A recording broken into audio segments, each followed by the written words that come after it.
massive Zephyrian warship hung in Earth's orbit like a dark promise of death. Admiral Kethara stood on the bridge, her 6 arms crossed as she watched the blue planet slowly rotate below. Her species had conquered 17 worlds in the past century, and each time the pattern was the same. Resistance defeat extinction.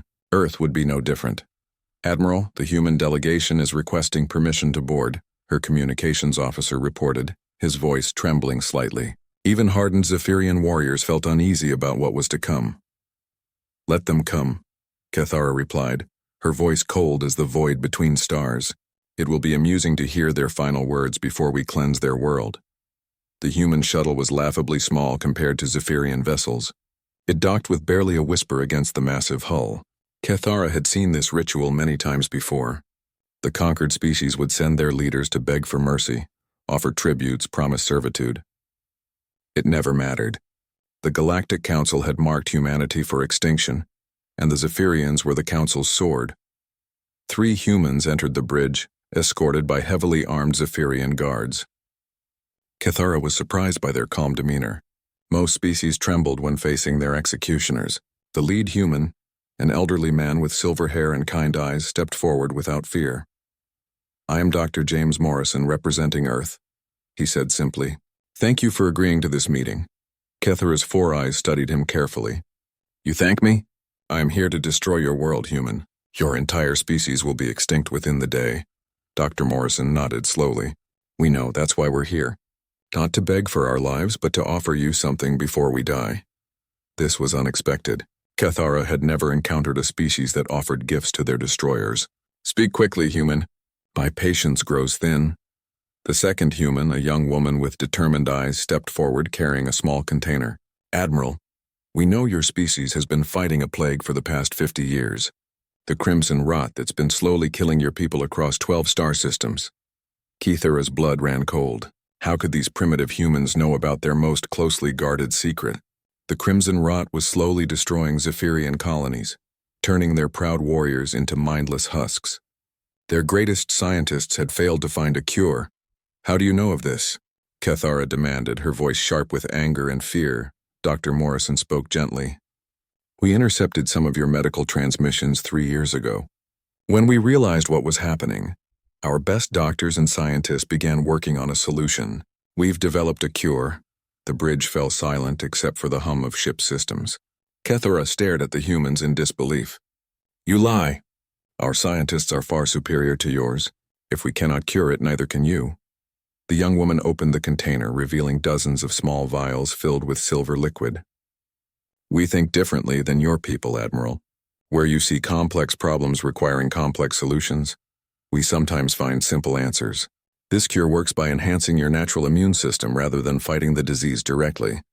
Kethara's science officer, Commander Veltar, approached cautiously. "Admiral, may I scan these samples?" At Kethara's nod, Veltar ran his instruments over the vials. His expression changed from skepticism to amazement. "Admiral, these readings are impossible. The molecular structure suggests this could actually neutralize the rot's effects." "Why?" Kethara asked the humans, her voice barely above a whisper. "Why would you help those who come to destroy you?" Dr. Morrison smiled sadly. "Because it's the right thing to do. We know we can't save ourselves, but maybe we can save your people from suffering. No parent should watch their children die from disease. No species should face extinction from plague." The third human, a middle-aged man with scars covering half his face, finally spoke. "My daughter died from cancer 5 years ago. I'd give anything to save just one child from that kind of pain, even if that child belongs to my enemy." Kethara felt something she hadn't experienced in decades: confusion. In all her years of conquest, no species had ever shown such selflessness. They always begged for their own lives, never caring about their conqueror's suffering. "You understand this changes nothing," she said, though her voice lacked its earlier conviction. "The Council's orders are absolute. Humanity must be destroyed." "We understand," Dr. Morrison replied. "We ask nothing in return. This is our gift to the universe. Perhaps somewhere among the stars, Zephyrian children will grow up healthy because of what we've done today. That's enough for us." Commander Veltar approached his admiral. "Ma'am, I've analyzed the data. This cure could save millions of our people. The colonies on Zerion Prime, Kelta 7, All of them could be saved. Kithara looked at the vials, then at the humans who stood ready to die to help their enemies. She had been a warrior for 2 centuries, had seen countless battles and conquered numerous worlds, but she had never encountered anything like this. "Guard Captain Tornak," she called.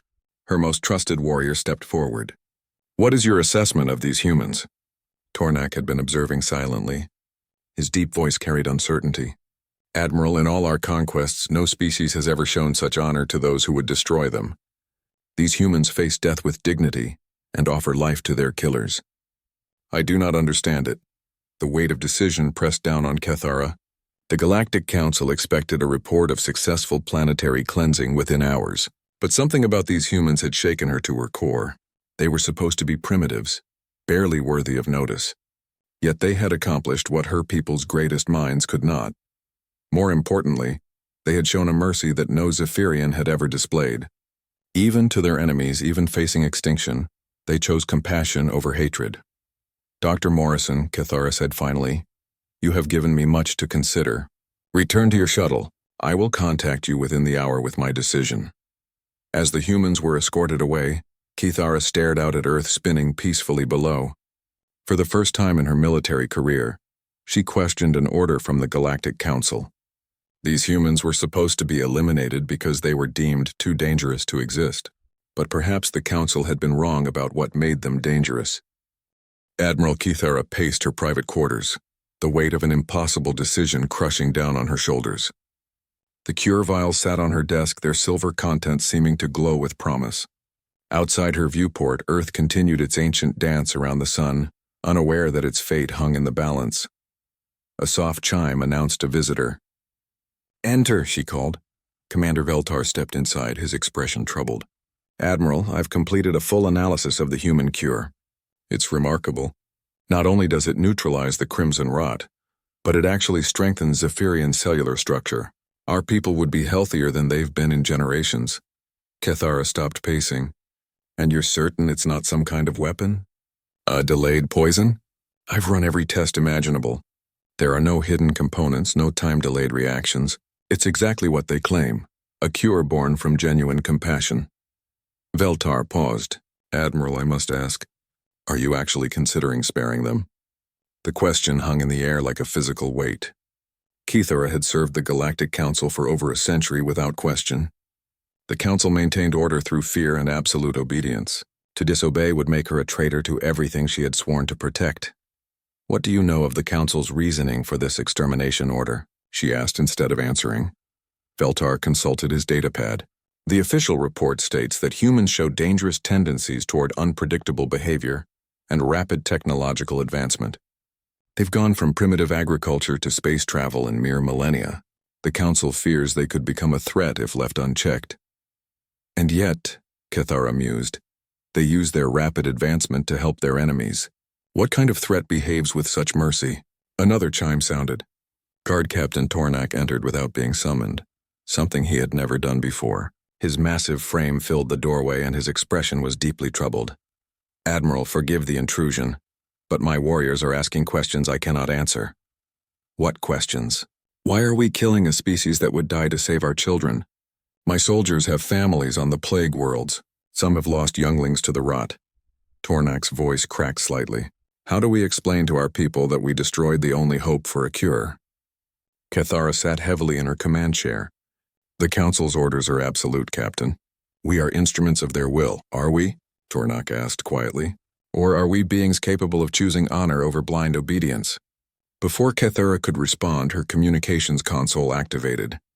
The stern face of Counselor Vexmore appeared on the screen, his reptilian features arranged in their usual expression of cold authority. "Admiral Kithara, report. Why has the human cleansing not yet begun?" Kithara straightened, her military training taking over. "Counselor, we are conducting final orbital surveys to ensure complete elimination. The operation will commence shortly." Vexmore's eyes narrowed. "See that it does." The Council grows impatient. These humans must be eliminated before their unpredictable nature spreads to other systems. Their capacity for unexpected behavior makes them a virus that could infect the entire galaxy with chaos. The transmission ended, leaving the 3 Zephyrians in uncomfortable silence. Finally, Veltar spoke. "Chaos, he calls it. But what we witnessed today was the opposite of chaos. It was pure order, the highest form of civilization. Kethara stood and walked to her viewport. Earth looked so peaceful from here, its blue and white surface hiding billions of lives that would soon be extinguished. Contact Dr. Morrison. Bring him back aboard alone this time. 20 minutes later, the elderly human stood before her again. This time, Kethara studied him with different eyes. Instead of seeing a primitive alien, she saw wisdom, compassion, and a strength that had nothing to do with military might. Dr. Morrison, I need to understand something. You know we're going to destroy your world. You know your entire species will die. Yet you still gave us the cure. Why? The old man smiled gently. Admiral, my granddaughter is 8 years old.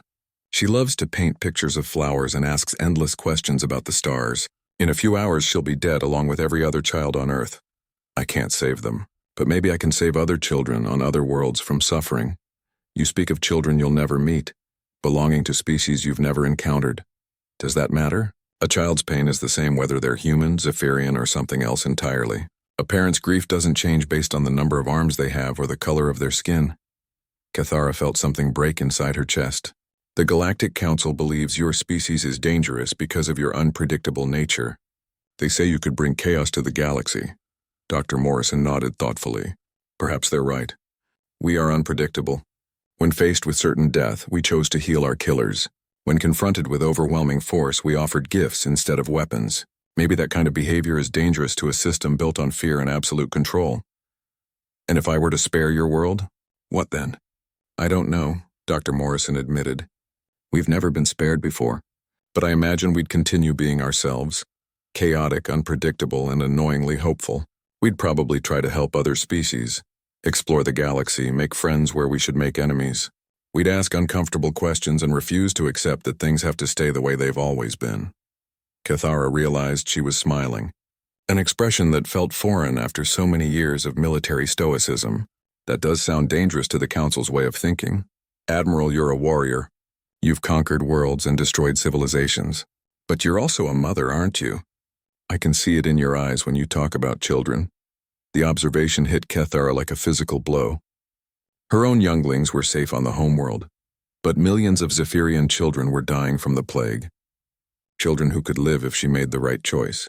Dr. Morrison, if I were to disobey the Council, and I'm not saying I will, but if I did, what would your people do? We'd probably try to be worthy of your mercy. We'd work to heal the galaxy instead of conquering it. We'd share our knowledge freely and protect those who couldn't protect themselves. We'd be a thorn in the side of anyone who believed might makes right. Kethara laughed, a sound that surprised everyone in the room, including herself. Yes, that would definitely be dangerous to the Council. She walked to her desk and picked up one of the cure vials, watching the silver liquid swirl in the light. In this small container lay the power to save millions of lives. But more than that, it represented something the galaxy had forgotten, the possibility of choosing compassion over conquest. Dr. Morrison, return to Earth. Tell your people to prepare for evacuation. The human's eyes widened. Evacuation? If I'm going to betray the Galactic Council, I'm going to do it properly. Your people can't stay here. The Council will send another fleet. But there are worlds beyond their reach, places where humanity can grow and flourish. Kethara's voice grew stronger with each word. It's time the galaxy learned what real strength looks like. The evacuation of Earth began at dawn. Massive Zephyrian transport ships descended through the atmosphere like metal mountains, their hulls gleaming in the morning sun. Admiral Kethara watched from her flagship as 8 billion humans prepared to abandon the only world they had ever known. She had expected panic, chaos, perhaps riots. Instead, she witnessed something that defied her understanding of how civilized species should behave during forced relocation. Humans were actually helping each other. Families shared transport space with strangers. Young adults gave up their seats to elderly citizens they had never met. Children comforted other children whose parents were loading essential supplies. Admiral, Commander Veltar reported, his voice filled with amazement. The humans are organizing themselves into groups based on skills rather than tribal affiliations. Scientists are working with farmers. Teachers are coordinating with engineers. They're treating this evacuation like a cooperative mission rather than a catastrophe. Kethara shook her head in wonder. Every other species she had relocated during conquest had descended into factional warfare, with the strong abandoning the weak. Humans seem to grow stronger when faced with adversity. Status report on the Council's response to our delay? She asked. Veltar's expression darkened. Councillor Vexmore has sent increasingly urgent demands for confirmation of planetary cleansing. I estimate we have perhaps 6 hours before they dispatch an investigation fleet. Then we work faster. Kithara opened a communication channel to all transport ships. All vessels increase evacuation pace. Priority goes to children, elderly, and essential personnel. We're running out of time. On the surface, Dr. Morrison was coordinating the evacuation from the temporary command center in New York. Despite being 73 years old, he had barely slept in the past 48 hours. When Kithara's image appeared on his communication screen, he looked exhausted but determined.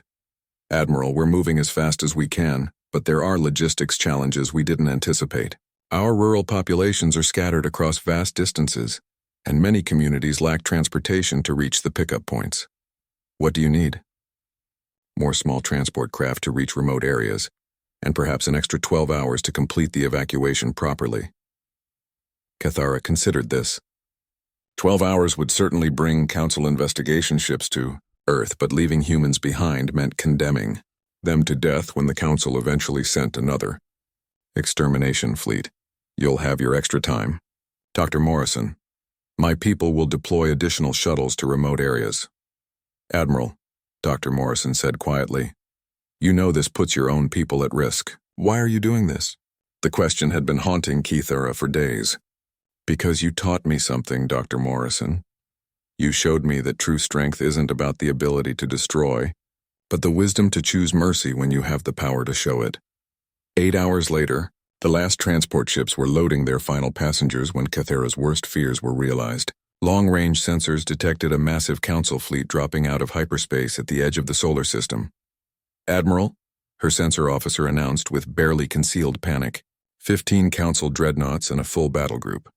They'll be here in 90 minutes. Captain Tornak stepped forward. Admiral, we need to leave now. If the Council finds us here with evacuated humans, they'll destroy us all. Kithara studied the tactical display. The Council fleet was overwhelming, led by 3 ships she recognized as belonging to the most ruthless admirals in Council service. They had come prepared for more than an investigation. How many humans are still on the surface? Approximately 50,000 scattered across 6 continents, Veltar reported. Mostly rural communities that were difficult to reach. 50,000 lives hung in the balance. Kithara could save her fleet and the humans already aboard by leaving immediately.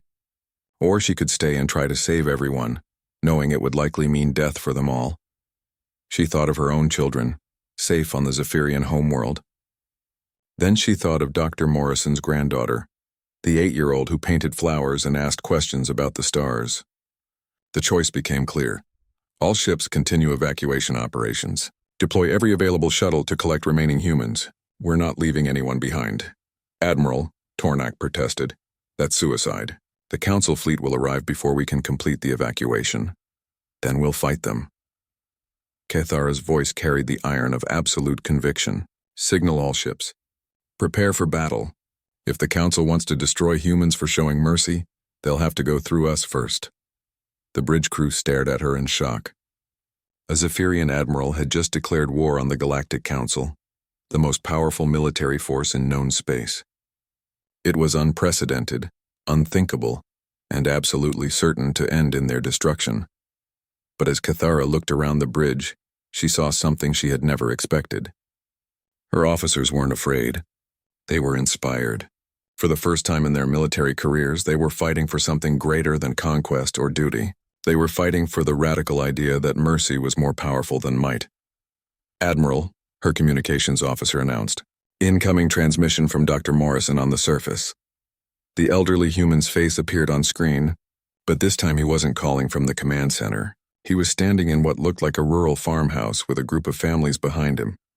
Admiral, we've been monitoring your communications. We know the Council fleet is coming, and we know you're risking everything to save us. We can't let you do that. Dr. Morrison, every human life matters. We're not leaving you behind. The old man smiled with infinite sadness. Admiral, you've already saved 8 billion of us. Don't sacrifice your fleet and crew for the few who remain. We've had good lives here on Earth, but those children on your ships, both human and Zephyrian, they deserve a future. I won't abandon you. You're not abandoning us. You're carrying our legacy to the stars. Take our children and show the galaxy what we dreamed of becoming. Teach them that kindness is stronger than fear, that mercy is more powerful than conquest. Behind Dr. Morrison, the families were nodding in agreement. Children as young as 10 were standing with quiet dignity, accepting their fate so that others might live. Kethara felt her heart breaking as she watched these humans choose sacrifice over selfishness. 40 minutes until Council fleet arrival, Veltar reported quietly. Kethara closed her eyes, knowing she was about to make the hardest decision of her life. When she opened them again, her resolve was absolute. All ships begin immediate withdrawal to hyperspace coordinates I'm transmitting now. We'll regroup at the neutral zone border. Admiral, Dr. Morrison said softly. Thank you for everything. Dr. Morrison, the galaxy is about to change. What your species has taught us about mercy and compassion, we'll carry to every star system. Humanity will not be forgotten. As the Zephyrian fleet began its withdrawal, Kethara took one last look at Earth. 50,000 humans remained on its surface, accepting death with the same grace they had shown when offering life to their enemies. They stood as witnesses to a truth the Galactic Council had forgotten, that true civilization was measured not by the power to destroy, but by the wisdom to preserve. The Council fleet would arrive to find a world populated by humans who had chosen to stay behind. But they would also find evidence of something unprecedented in galactic history, a Council enforcer who had chosen mercy over orders, compassion over conquest. The rebellion had begun. The hidden base on Kepler 442b was a testament to human ingenuity and Zephyrian engineering. In just 3 months, 8 billion refugees and their alien protectors had built a thriving settlement in the shadow of Purple Mountains, far beyond the reach of the Galactic Council's surveillance networks. Admiral Kethara stood in the Central Command Center, watching progress reports scroll across multiple screens. Human children played with young Zephyrians in the newly constructed educational facilities. Human doctors worked alongside Zephyrian medics to distribute the Crimson Rot cure to infected colonies throughout the Outer Rim. Most remarkably, human engineers and Zephyrian technicians were developing technologies that neither species had thought possible alone. Admiral, Commander Veltar approached with a data pad. The integration reports are remarkable. Productivity in all sectors is exceeding projections by 300%. How is that possible? The humans think differently than we do. Where we see obstacles, they see opportunities for innovation. They're teaching our people to question assumptions that have limited our thinking for centuries. Kethara nodded, though her expression remained troubled. Any word from our intelligence networks about Council response? Veltar's demeanor darkened. Yes, and it's not good news. The Council has officially declared you a traitor. They've placed a bounty on your head equivalent to the gross domestic product of a small planet. More concerning, they've begun systematic purges of any species showing signs of what they call human-influenced behavior. Which means, any species caught showing mercy to enemies, sharing resources with strangers, or questioning Council authority is being marked for elimination. 3 minor civilizations have been completely destroyed in the past month. The weight of responsibility crushed down on Kethara's shoulders. By saving humanity, she had inadvertently signed death warrants for other species. The Council was using fear to prevent the spread of human compassion throughout the galaxy. There's more, Admiral, Veltar continued. We've received encrypted messages from 17 different Council military commanders requesting secret meetings. It seems we're not the only ones questioning orders. This was unexpected news. What kind of commanders? Fleet admirals, sector governors, even some Council enforcement officers. Apparently, word is spreading about what humanity offered us and about our choice to protect them rather than destroy them. Some are calling it the most honorable action in galactic military history. Before Kethara could respond, alarms began sounding throughout the base. The tactical display immediately showed 3 ships dropping out of hyperspace in the outer system. For a moment, panic gripped the command center, until the ships identified themselves. Admiral, the communications officer announced with barely concealed excitement. The lead ship is the Drakmor battlecruiser, Vengeance of Stars, commanded by Admiral Thexlon of the Drakmor Imperial Fleet. Kethara knew Thexlon by reputation. The Drakmor admiral was legendary for his tactical brilliance and unwavering loyalty to the Council. If he had come here, it could only mean one thing. They had been discovered. Open a channel, Kethara ordered. Preparing for what might be her final battle, Admiral Thexlon's imposing figure appeared on the main screen. His species resembled giant insects with multifaceted eyes and razor-sharp mandibles. When he spoke, his voice carried the authority of someone accustomed to absolute obedience. Admiral Kethara, I come under flag of truce to request permission to beam aboard your facility. Admiral Thexlon, if you're here to arrest me, I should inform you that I have no intention of surrendering. Something unexpected happened then. Thexlon's mandibles moved in what Kethara recognized as the Drakmor equivalent of a smile. Admiral, I'm not here to arrest you. I'm here to join you. The command center fell silent. Veltar dropped his data pad. Even the humans working at nearby stations stopped what they were doing to stare at the screen. I don't understand, Kethara managed. 6 weeks ago, my science officers analyzed samples of the human cure that somehow found their way to our medical facilities. We have been fighting our own plague, the crystal death that has been consuming Drakmor colonies for decades. The human cure, with minor modifications, has completely eliminated the disease. Thexlon paused, his multifaceted eyes reflecting complex emotions. My own offspring were dying from crystal death. The humans saved them, Admiral.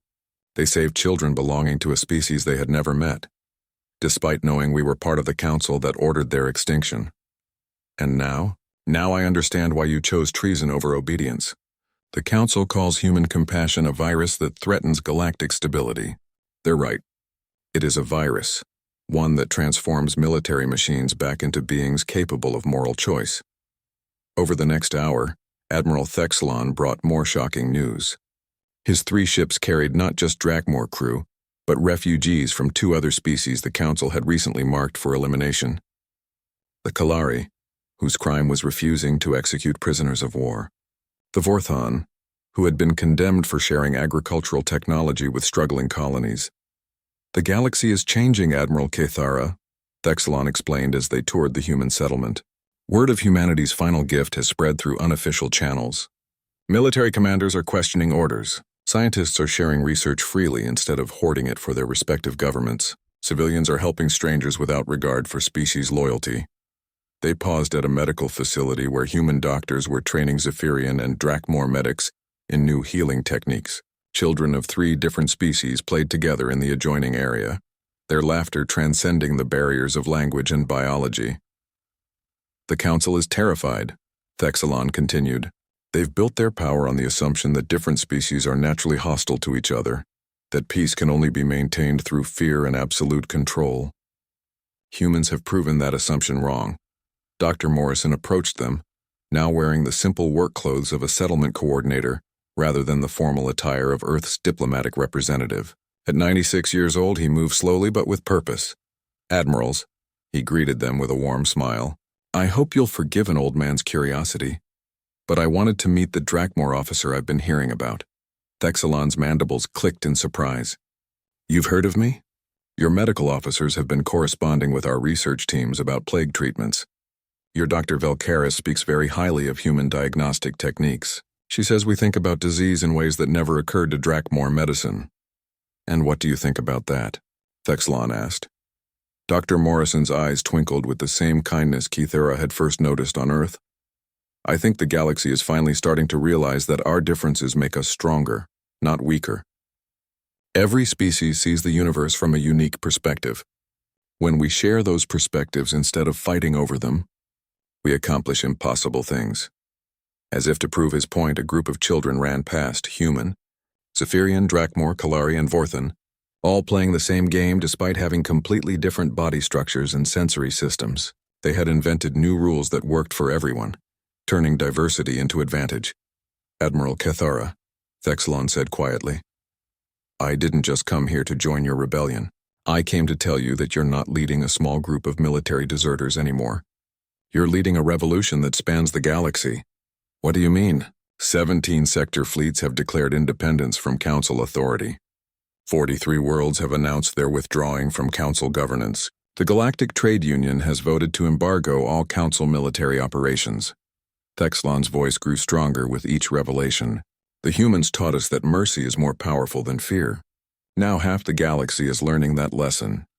Kethara looked out at the settlement she had helped build, at the impossible community of former enemies working together toward a common future.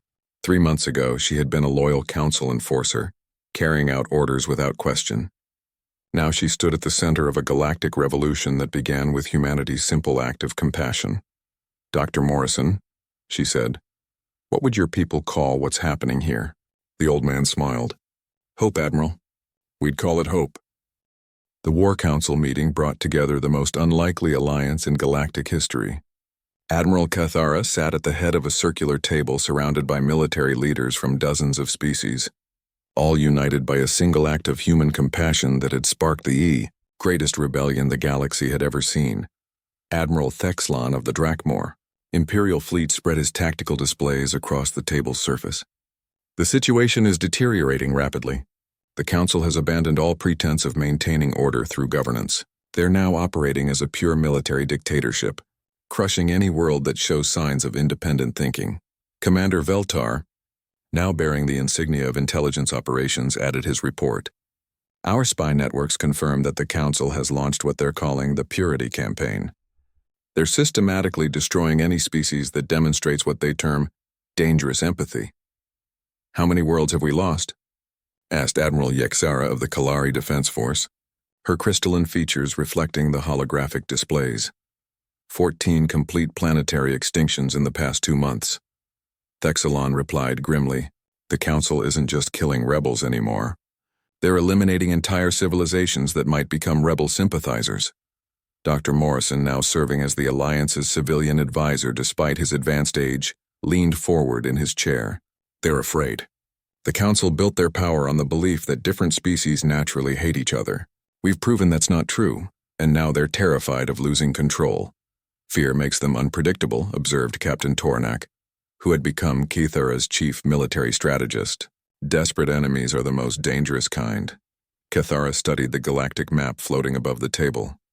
Red zones marked Council-controlled territory, blue showed Alliance worlds, and an alarming amount of gray indicated systems that had been completely sterilized. "What's our current military strength compared to theirs?" "We have approximately 40% of the galaxy's naval forces," Admiral Thexalon reported. "However, the Council controls the central industrial worlds and most of the major shipyards. They can replace losses faster than we can." "Numbers aren't everything," Dr. Morrison interjected. "We have something they don't: unity of purpose. Every Council fleet is held together by fear and obligation. Every Alliance ship is here by choice, fighting for something they believe in." "That may be true," Yexara said, "but belief doesn't stop plasma torpedoes. We need a strategic advantage, something that can level the playing field." As if summoned by her words, a new voice spoke from the chamber's entrance. "Perhaps we can provide that advantage." Everyone turned to see a figure that should have been impossible. Ambassador Xyloth of the Vorthon Collective stood in the doorway, but he was supposed to be dead. The Council had announced the complete destruction of Vorthon Prime 3 weeks earlier. "Ambassador," Cathara said, rising to her feet in shock, "how are you here? We received confirmed reports of your homeworld's destruction." Xyloth's serpentine form moved gracefully into the chamber. "The Council destroyed our cities and killed millions of our people. But they underestimated the Vorthon ability to survive underground. More importantly, they gave us time to complete a project we've been working on since joining your alliance." The ambassador activated a small device that projected a 3-dimensional schematic of what appeared to be a massive space station. "We call it the Mercy Network, a galaxy-spanning communication system that can instantly connect every world simultaneously." Admiral Thexalon studied the projection with his multifaceted eyes. "A communications network isn't a weapon, Ambassador." "No, but information is the most powerful weapon of all," Dr. Morrison said, understanding immediately. "They want to tell the truth to every world in the galaxy at once." Xyloth nodded. "The Council maintains control by controlling information. They tell each species that they're surrounded by enemies, that only Council protection keeps them safe. But what if every world could see the reality? What if they could witness Alliance worlds working together, different species cooperating instead of fighting? It would shatter the Council's foundation of fear," Veltar breathed. "If everyone could see that the galaxy doesn't have to be a battlefield, that different species can coexist peacefully, the rebellion would spread to every star system simultaneously," Cathara finished. The Council wouldn't be able to suppress it fast enough. Exactly.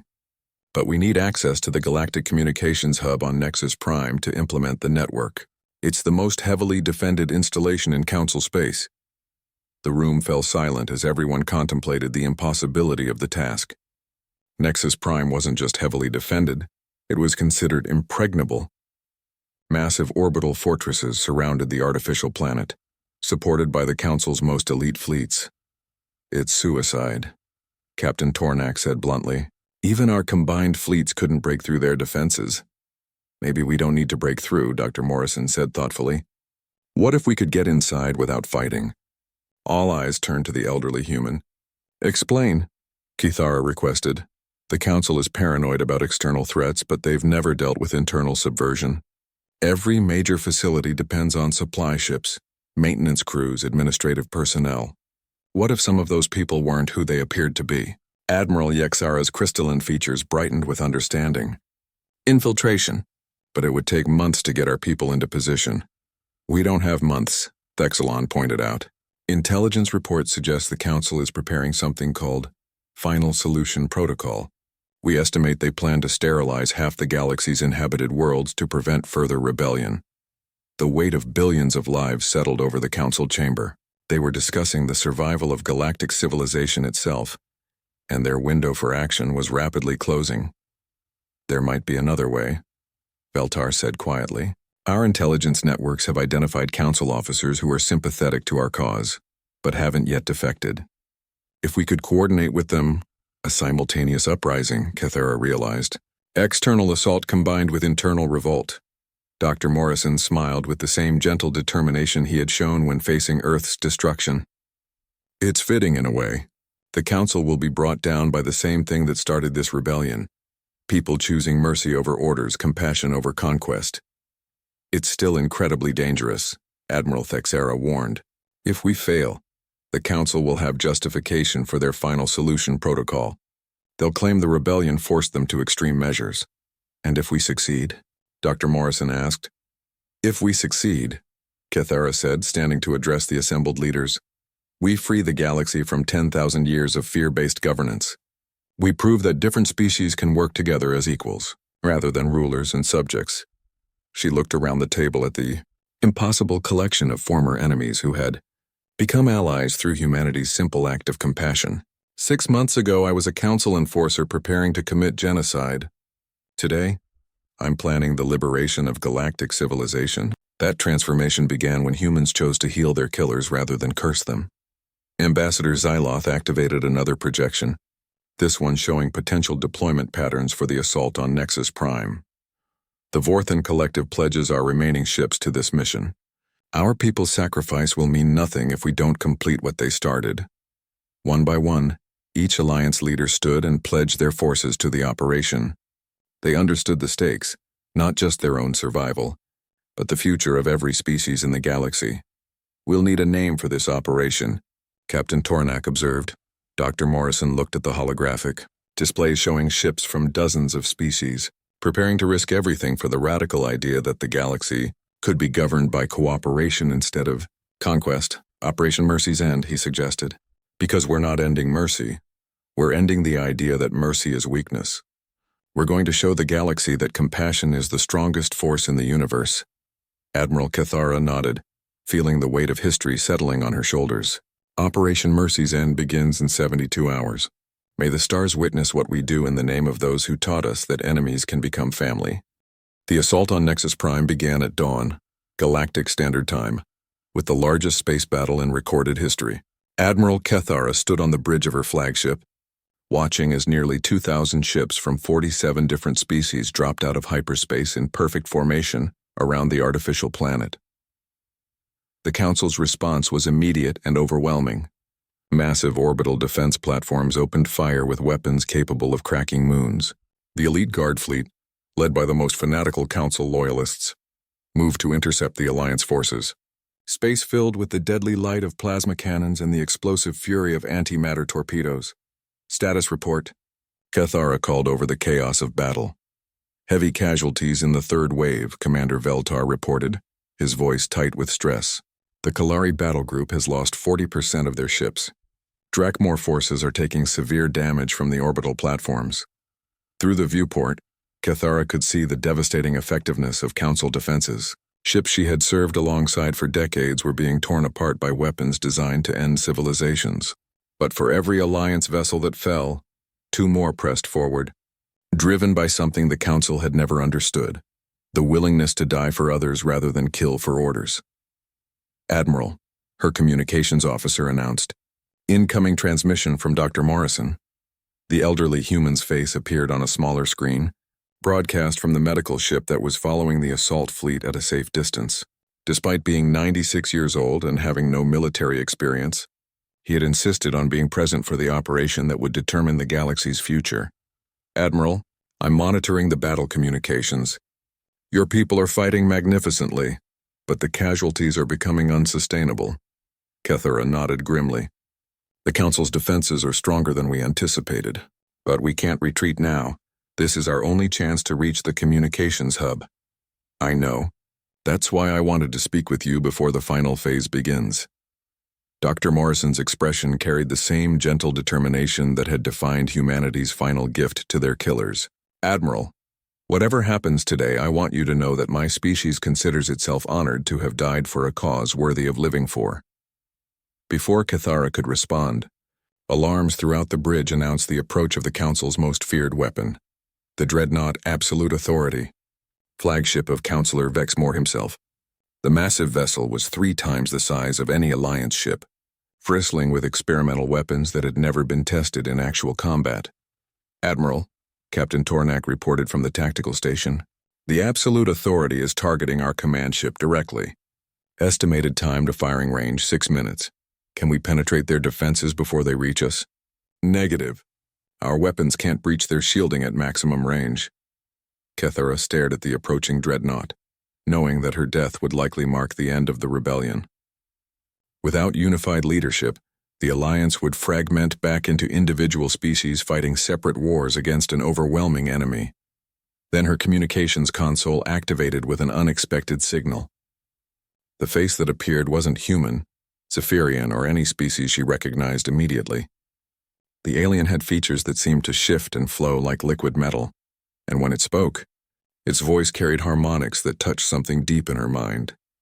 "Admiral Cathara, I am Speaker Vernash of the Ethereal Collective. We have been watching your rebellion with great interest. Speaker, this is not the time for first contact protocols. We're in the middle of a battle." "Indeed you are. A battle that will determine whether this galaxy learns to embrace unity or remains trapped in cycles of fear and hatred." The Ethereal's features seemed to glow with inner light. "We have remained hidden for millennia, observing younger species struggle with these fundamental questions. Today, we choose to reveal ourselves. What are you offering?" "Not offering, Admiral, joining. The Ethereal Collective pledges our support to the Alliance, effective immediately." Suddenly, space around Nexus Prime filled with ships unlike anything in galactic databases. Ethereal vessels seemed to be made of pure energy barely contained in geometric forms. They moved through space like living thoughts, their weapons striking with the precision of directed consciousness. The effect on Council forces was immediate and devastating.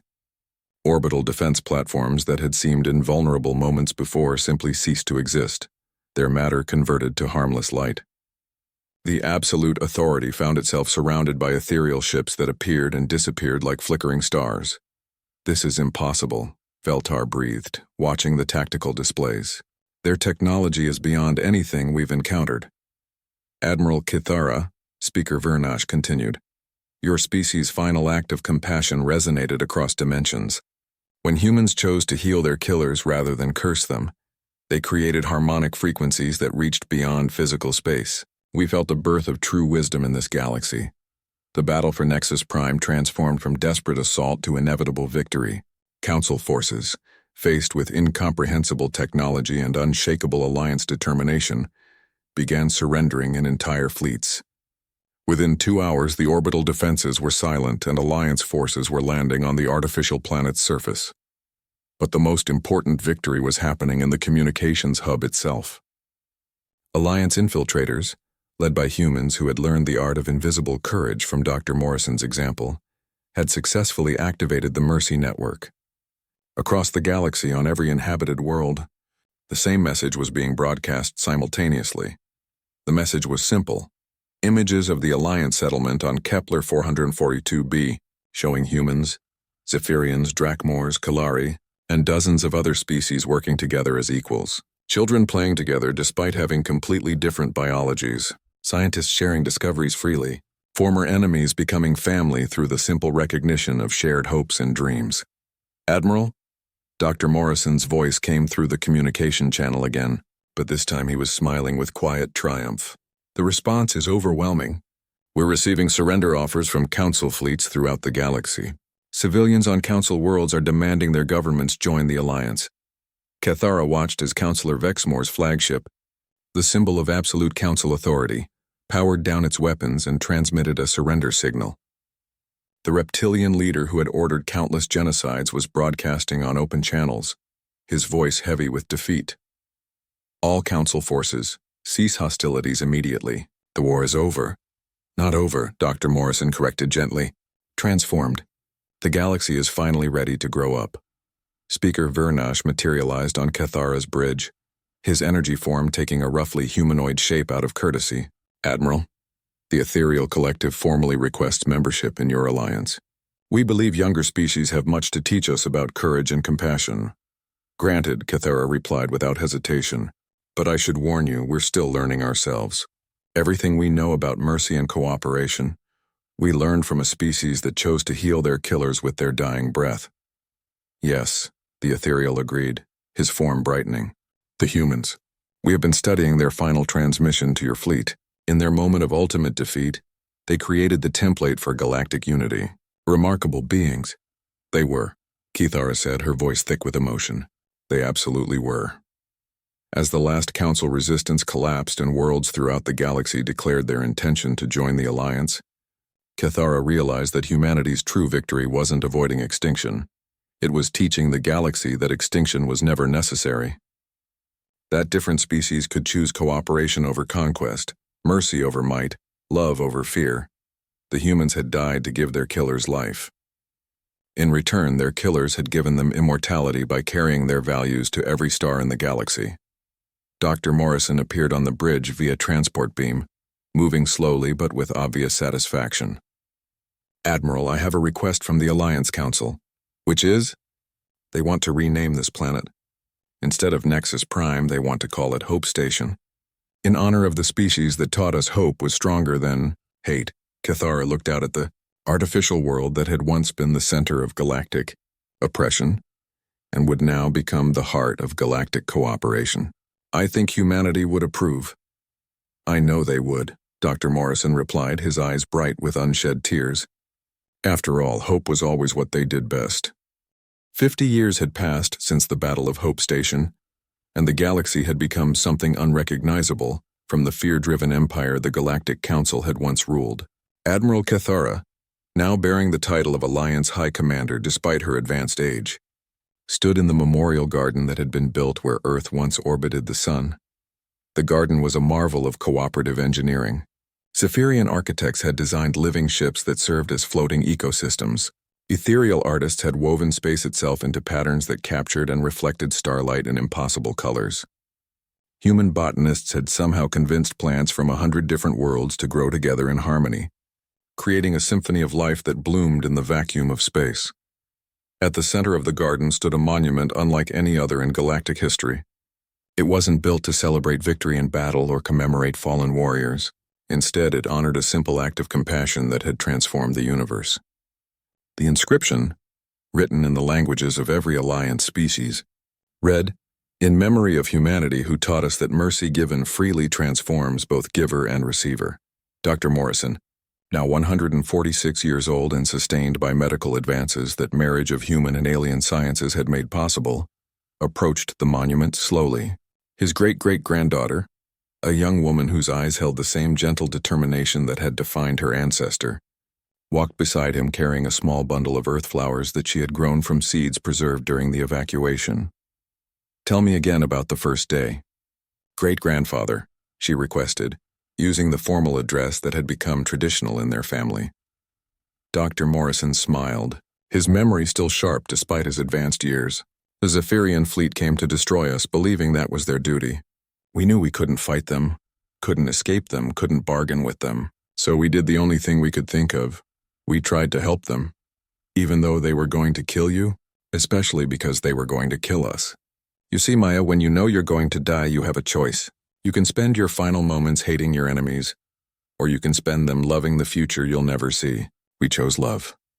Around them, the memorial garden buzzed with activity. School groups from dozens of species were visiting to learn about the origins of the Alliance. Young Zephyrians studied alongside human children, while Drakmor scientists collaborated with ethereal philosophers on projects that pushed the boundaries of known science. Commander Veltar, now bearing the silver insignia of Alliance Intelligence Director, joined them at the monument. The years had been kind to him, and his natural Zephyrian longevity meant he could serve as a living bridge between the old galaxy and the new. Dr. Morrison, the anniversary celebration is about to begin. The Alliance Council is ready for your address. The old human nodded, then looked up at the monument one more time. Veltar, do you ever wonder what the galaxy would have looked like if Cathara had followed her original orders? Every day, Veltar replied honestly. But then I remember that she didn't have a choice. None of us did once you showed us what real strength looked like. They walked together toward the central amphitheater, passing displays that told the story of the past 50 years. The Cure Wars, where Alliance medical teams had raced across the galaxy healing plagues on worlds that had never requested help. The Integration Projects, where former enemies had worked together to solve problems that had plagued individual species for millennia. The Great Expansion, where humans and their alien allies had carried the principles of cooperation to galaxies beyond their own. The amphitheater held representatives from over 2,000 different species, many of which had been discovered in the decades since the Alliance's formation. They had all come to Hope Station to commemorate the day when mercy had proven stronger than fear. Admiral Cathara took the podium first, her 4 arms steady despite her advanced age. 50 years ago, I was ordered to destroy humanity because they were deemed too dangerous to exist. The Galactic Council was right about one thing. Humans were dangerous. They were dangerous to hatred, dangerous to fear, dangerous to the idea that different meant enemy. She paused, looking out at the vast audience of former enemies who had become family. They were dangerous because they proved that mercy is not weakness, that compassion is not naivety, that choosing to heal rather than hurt is the strongest choice any being can make. The applause that followed came not just from the audience, but from across the galaxy as billions of beings watched the ceremony through the Mercy Network that had evolved into the Alliance's primary communication system. Dr. Morrison approached the podium slowly, helped by his great-great-granddaughter and supported by technology that allowed his voice to reach every corner of known space. When he spoke, his words carried the weight of a species that had chosen to die for their enemies. My fellow beings, he began, using the phrase that had become the standard greeting in Alliance space.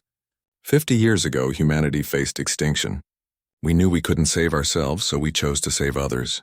Today, I look out at this impossible gathering and realize that we did save ourselves, not our bodies, but our souls, our values, our dreams for what the universe could become. He gestured toward the monument, where the names of the 50,000 humans who had remained on Earth were inscribed in living light. Those who stayed behind knew they were dying for more than just their killers. They were dying for the possibility that someday, species throughout the galaxy would choose cooperation over conquest, understanding over hatred, love over fear. The old man's voice grew stronger as he continued. Today, human children play with Zephyrian younglings on worlds that were once battlegrounds. Drakmor scientists share their discoveries freely with species they once considered enemies. Ethereal beings who watched galaxies rise and fall have chosen to learn from us about the power of hope. In the audience, young beings of dozens of species listened with the intensity of those who understood they were witnessing history. They had grown up in a galaxy where diversity was celebrated rather than feared, where different perspectives were seen as resources rather than threats. But the greatest miracle, Dr. Morrison continued, is not that we survived. It's that we learned to thrive by helping others thrive. The cure we gave to the Zephyrians saved their children, but it also saved our souls. The mercy we showed to our killers returned to us 100-fold in the form of a galaxy that chose love over war. Speaker Virnash materialized on the stage, his ethereal form now stable enough to maintain physical presence for extended periods.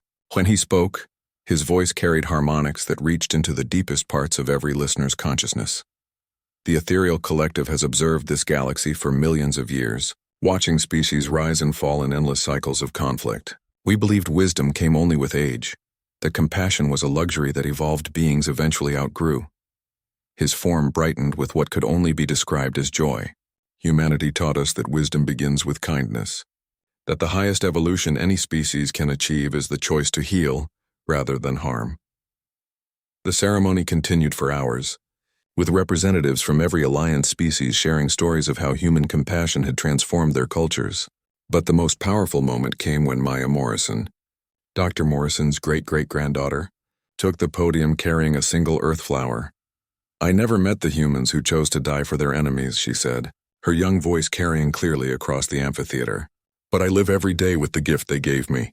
A galaxy where differences are celebrated, where enemies can become family, where a little girl can grow up believing that love is stronger than hate." She placed the flower at the base of the monument, where it joined millions of other offerings left by beings from across the galaxy.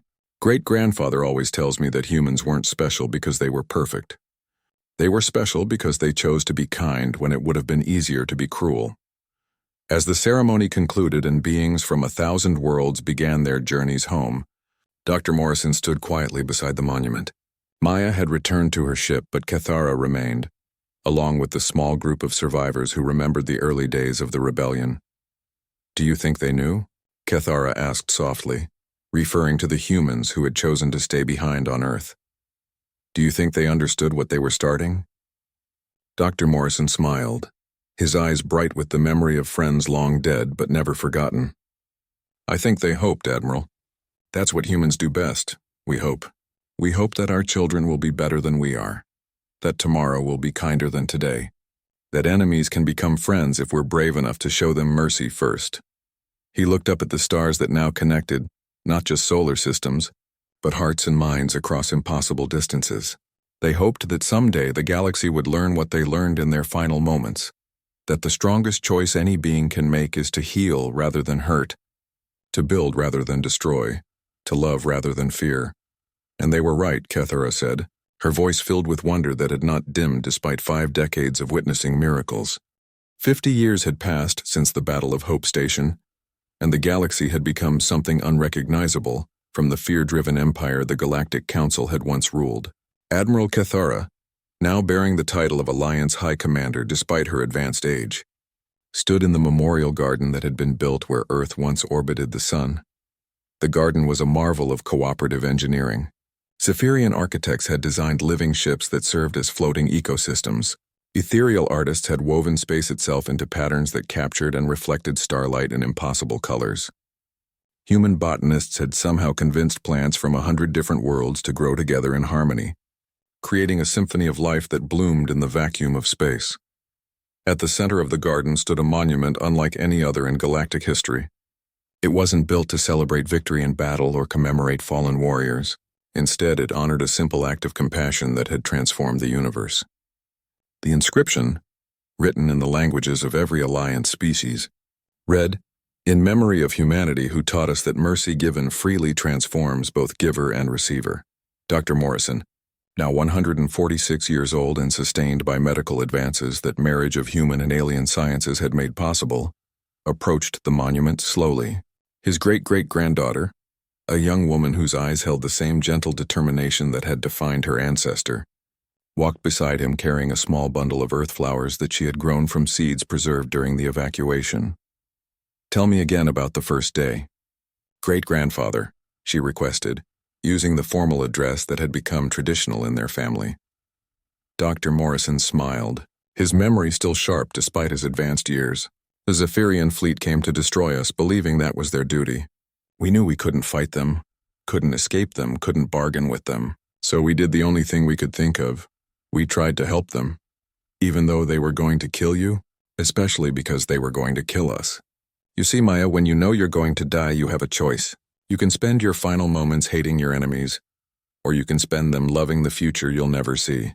We chose love." Around them, the memorial garden buzzed with activity. School groups from dozens of species were visiting to learn about the origins of the alliance. Young Zephyrians studied alongside human children, while Drakmor scientists collaborated with ethereal philosophers on projects that pushed the boundaries of known science. Commander Veltar, now bearing the silver insignia of Alliance Intelligence Director, joined them at the monument. The years had been kind to him, and his natural Zephyrian longevity meant he could serve as a living bridge between the old galaxy and the new. Dr. Morrison, the anniversary celebration is about to begin. The Alliance Council is ready for your address. The old human nodded, then looked up at the monument one more time. Veltar, do you ever wonder what the galaxy would have looked like if Cathara had followed her original orders? Every day, Veltar replied honestly. But then I remember that she didn't have a choice. None of us did once you showed us what real strength looked like. They walked together toward the central amphitheater, passing displays that told the story of the past 50 years. The Cure Wars, where Alliance medical teams had raced across the galaxy healing plagues on worlds that had never requested help. The Integration Projects, where former enemies had worked together to solve problems that had plagued individual species for millennia. The Great Expansion, where humans and their alien allies had carried the principles of cooperation to galaxies beyond their own. The amphitheater held representatives from over 2,000 different species, many of which had been discovered in the decades since the Alliance's formation. They had all come to Hope Station to commemorate the day when mercy had proven stronger than fear. Admiral Cathara took the podium first, her 4 arms steady despite her advanced age. 50 years ago, I was ordered to destroy humanity because they were deemed too dangerous to exist. The Galactic Council was right about one thing. Humans were dangerous. They were dangerous to hatred, dangerous to fear, dangerous to the idea that different meant enemy. She paused, looking out at the vast audience of former enemies who had become family. They were dangerous because they proved that mercy is not weakness, that compassion is not naivety, that choosing to heal rather than hurt is the strongest choice any being can make. The applause that followed came not just from the audience, but from across the galaxy as billions of beings watched the ceremony through the Mercy Network that had evolved into the Alliance's primary communication system. Dr. Morrison approached the podium slowly, helped by his great-great-granddaughter and supported by technology that allowed his voice to reach every corner of known space. When he spoke, his words carried the weight of a species that had chosen to die for their enemies. My fellow beings, he began, using the phrase that had become the standard greeting in Alliance space. 50 years ago, humanity faced extinction. We knew we couldn't save ourselves, so we chose to save others. Today, I look out at this impossible gathering and realize that we did save ourselves, not our bodies, but our souls, our values, our dreams for what the universe could become. He gestured toward the monument, where the names of the 50,000 humans who had remained on Earth were inscribed in living light. Those who stayed behind knew they were dying for more than just their killers. They were dying for the possibility that someday, species throughout the galaxy would choose cooperation over conquest, understanding over hatred, love over fear. The old man's voice grew stronger as he continued. Today, human children play with Zephyrian younglings on worlds that were once battlegrounds. Drakmor scientists share their discoveries freely with species they once considered enemies. Ethereal beings who watched galaxies rise and fall have chosen to learn from us about the power of hope. In the audience, young beings of dozens of species listened with the intensity of those who understood they were witnessing history. They had grown up in a galaxy where diversity was celebrated rather than feared, where different perspectives were seen as resources rather than threats.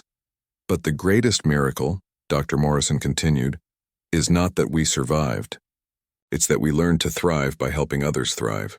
The cure we gave to the Zephyrians saved their children, but it also saved our souls. The mercy we showed to our killers returned to us 100-fold in the form of a galaxy that chose love over war.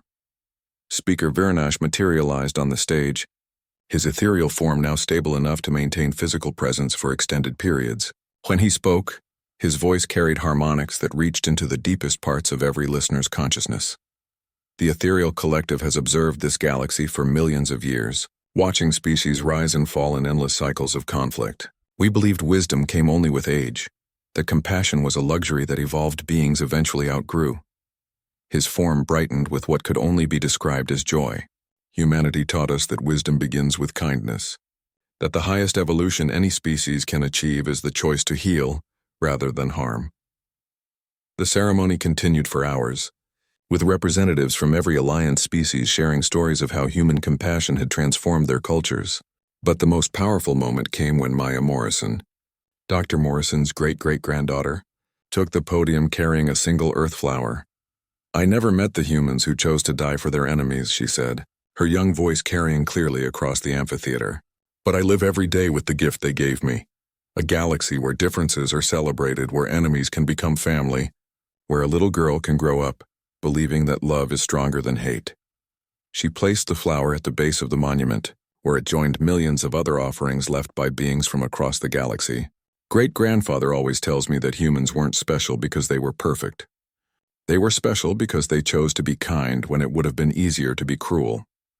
As the ceremony concluded and beings from 1,000 worlds began their journeys home, Dr. Morrison stood quietly beside the monument. Maya had returned to her ship, but Cathara remained, along with the small group of survivors who remembered the early days of the rebellion. "Do you think they knew?" Cathara asked softly, referring to the humans who had chosen to stay behind on Earth. "Do you think they understood what they were starting?" Dr. Morrison smiled, his eyes bright with the memory of friends long dead but never forgotten. "I think they hoped, Admiral. That's what humans do best. We hope. We hope that our children will be better than we are, that tomorrow will be kinder than today, that enemies can become friends if we're brave enough to show them mercy first." He looked up at the stars that now connected, not just solar systems, but hearts and minds across impossible distances. They hoped that someday the galaxy would learn what they learned in their final moments, that the strongest choice any being can make is to heal rather than hurt, to build rather than destroy, to love rather than fear. And they were right, Cathara said, her voice filled with wonder that had not dimmed despite 5 decades of witnessing miracles.